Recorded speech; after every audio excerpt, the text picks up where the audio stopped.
Hai Sobat OTW, kembali lagi nih sama gua Bang Arif. Menurut gua nih Sobat OTW, cuaca saat ini sangat panas sekali ya. Bukan cuacanya sih, tapi lebih tepatnya suasana yang ada di Indonesia saat ini sangat panas sekali karena pemilihan umum serentak 2019. Apalagi pemilihan presiden dan wakil presiden. Dari beberapa lembaga survei yang telah merilis hasil Pilpres secara hitung cepat atau quick count, pasangan Jokowi Ma'ruf lebih tinggi daripada pasangan Prabowo Sandi dengan persentase rata-rata lebih dari 50%. Nah, gua di sini mau memberikan fakta menarik berdasarkan channel OTW kenapa pasangan Jokowi Ma'ruf bisa menang dari pasangan Prabowo Sandi pada Pilpres 2019. Tapi sebelum kita memasuki pembahasannya, jangan lupa untuk mengklik subscribe di bawah ini ya, agar channel OTW terus semangat memberikan informasi yang bermanfaat untuk kalian semuanya. Serta aktifkan tanda lonceng agar kalian semua bisa mengetahui pemberitahuan video-video terbaru dari channel OTW.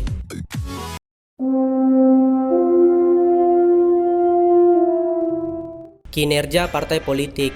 Kemenangan pasangan Jokowi Ma'ruf tidak terlepas dari kinerja Partai Koalisi Indonesia Kerja yang terdiri dari Partai PDIP, Golkar, Nasdem, P3, Hanura, PSI, Perindo, PKB, dan Partai PKPI.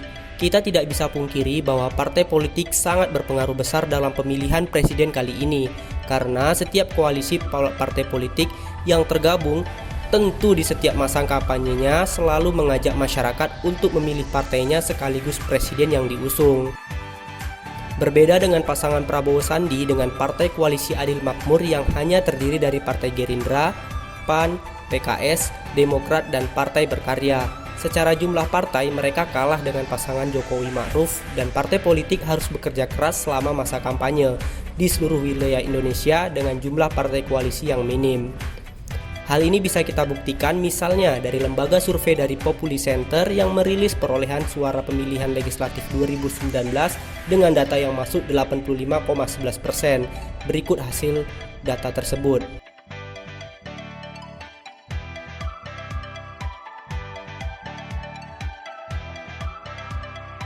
Jika kita menggabungkan perolehan untuk masing-masing koalisi, maka untuk Koalisi Indonesia Kerja Jokowi Ma'ruf sebesar 62,3% dan Koalisi Indonesia Adil Makmur Prabowo Sandi sebesar 36,5%.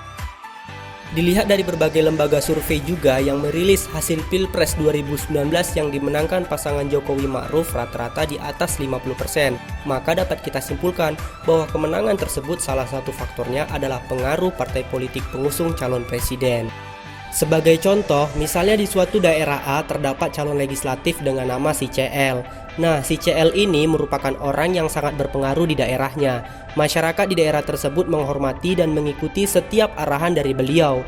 Dan di saat yang bersamaan, partai politik dari si CL ini mengusung capres dari nomor urut 00. Maka di saat pemilihan masyarakat di daerah tersebut pada pemilihan legislatif tentu akan memilih si CL. Dan untuk pilihan presiden maka masyarakat tersebut akan mengikuti pilihan si CL yaitu ke capres nomor urut 00. Lalu kenapa masyarakat mengikuti pilihan si CL? Ya bisa jadi masyarakat lebih percaya terhadap pilihan pimpinan di daerahnya daripada orang lain. Itulah gambaran bagaimana partai politik juga bisa mempengaruhi hasil pemilihan presiden di luar faktor-faktor lainnya. Visi dan misi program kerja. Kita juga sudah mengetahui bahwa Jokowi merupakan petahana yang sudah pernah memimpin Indonesia selama 5 tahun. Banyak yang beliau lakukan untuk Indonesia baik yang sudah terrealisasi, hampir terrealisasi, dan belum terrealisasi program kerja sebelumnya. Misalnya, pembangunan infrastruktur besar-besaran yang ada di Indonesia, membangun Indonesia dari pinggiran dan memperkuat daerah-daerah pedesaan. Dengan dikeluarkan Undang-Undang Nomor 6 Tahun 2014 mengamanatkan tentang pemberian dana desa, meningkatkan kualitas hidup manusia Indonesia melalui kartu KIP dan KJS, dan lain sebagainya. Sedangkan Prabowo sebagai oposisi yang belum pernah memimpin Indonesia, tentu beliau hanya menawarkan atau memberikan solusi terhadap permasalahan-permasalahan yang akhir-akhir ini sering didengungkan di Indonesia, seperti pengangguran, ekonomi, anti asing, dan lain sebagainya. Namun, masyarakat sepertinya berpihak kepada pasangan Jokowi Ma'ruf dengan berbagai kemungkinan-kemungkinan kenapa masyarakat lebih banyak memilih Jokowi. Isu hoax. Pilpres 2019 kali ini dihujani oleh isu-isu kebohongan atau hoax yang menyebar di kalangan masyarakat di Indonesia.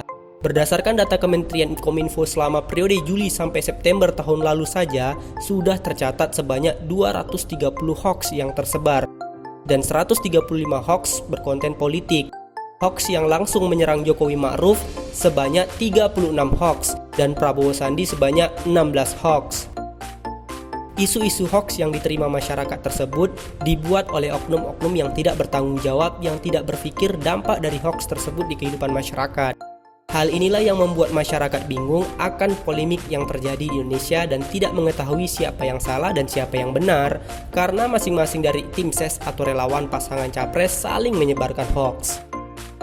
Itulah beberapa fakta menarik kemenangan Jokowi Ma'ruf dan kekalahan Prabowo Sandi di Pilpres 2019 ini. Hasil quick count atau hitung cepat memang tidak bisa dijadikan sebagai keputusan terakhir dalam pemilu 2019. Kita harus menunggu hasil real count dari KPU RI. Namun biasanya hitung cepat yang dilakukan beberapa lembaga survei di Indonesia hasilnya tidak jauh berbeda dengan real count seperti pemilihan-pemilihan umum sebelumnya. Cukup sekian pembahasan video tentang pemilu serentak 2019 ini. Gua Bang Arif cuman ingin berpesan kepada kalian semuanya. Mari kita jaga keutuhan NKRI dan kebersamaan menjadi masyarakat Indonesia. Jangan jadikan pemilu ini memecah belah bangsa kita. Jika memang ada kecurangan dalam pemilu ini, segeralah melaporkan kecurangan tersebut ke Bawaslu. Ingat, kita boleh beda pilihan, tapi kita tetap satu tujuan untuk membangun negara kita. See you next time. Jangan lupa bersyukur hari ini.